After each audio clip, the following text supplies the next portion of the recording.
Ang ginagawa na lang namin, ano man ang makuha namin, pinapasa namin sa ICI o in this case, sa DOJ or sa TPWH. Yung kahapon, biglang may bagong development. Nagbago na naman ang isip ng kampo ni Bryce Hernandez kasi tumawag yung DOJ at pinagpapaalam dahil ang decision daw ng mga lawyers ni Hernandez sa ICI ibigay yung computer at sa DOJ na raw. So sabi ko, wala naman tayong choice kasi kanilang computer yan kay Bryce yan Kung saan niya gusto dalhin yan, wala tayong... At binigyan ko na rin ng instruction, sabi ko kay Senate President, pati yung mga nakuha natin, total shield pa naman yun, i-turn over na rin natin sa DOJ para sama-sama na lang yung lahat ng dokumento na nanggaling kay Bryce Hernandez. Kasi magkakalat-kalat yung mga ebidensya, hindi maganda.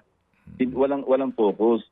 So hanggang ngayon, nakasil pa yung nakuha namin, except yung computer nga, kasi nga, may nang himasok na si IDG doon. At napag-alaman namin, merong a certain Joe Elaine Collado. No? Kasi nung nagpaalam daw si Bryce na gustong kausapin yung kanyang ama doon sa bahay, pinayagan ni General Aplasca, yung aming Sergeant at Arms. Pero pinabantayan nila, bukas yung pinto habang nag-uusap yung mag-ama. Napansin ngayon ng OSAA, nasa kabilang kwarto pa, may nakabukas din pinto at parang may kinakausap si Bryce Hernandez. So pinasok nila, ang nalaman nila, ang kausap, Elaine Collado. Nung chinek namin, meron lawyer na Joe Elaine Collado na kinakausap ni Bryce, parang doon nagbago ng isip. So, merong may malis Hindi siya, kaya yung sinabi ko nga na, yung kanina napakinggan ko si Attorney Fortune, sinasabi niya may threat. Hindi yung threat. I was just stating a fact na ikaw may kontrata ka sa Blue Ribbon na magpupuli cooperate ka. Pero kung hindi ka na magpupuli cooperate at titigil ka sa pagko-cooperate, nasa poder naman ng Blue Ribbon o nasa right naman o prerogative namin, i-terminate na yung legislative immunity mo or hindi ka namin i-recommend sa WPP. Kasi ang usapan niya, kaya ka nagle-legislative immunity kasi pagpupuli cooperate ka Pero bakit yun?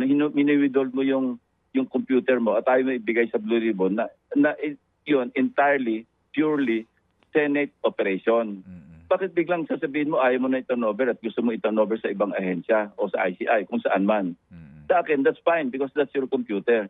Pero nasa poder din namin na teka muna, may kontrata ka sa amin although walang written contract, pero yun ang usapan natin. Before we granted your legislative immunity, ang commitment mo is magpupuli cooperate ka sa komite. No, nagre-renege ka doon sa iyong commitment.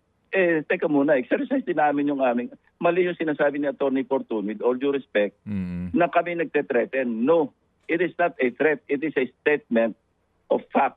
Mga kapatid, brothers and sisters, saan ka pa? Dito na tayo sa totoo. Dito na tayo sa True FM. Mga kapatid, mag-subscribe and follow po kayo sa social media accounts ng True Network PH. Yan po kami, hanapin nyo lang True Network PH, Facebook, Instagram, YouTube, TikTok, and podcast.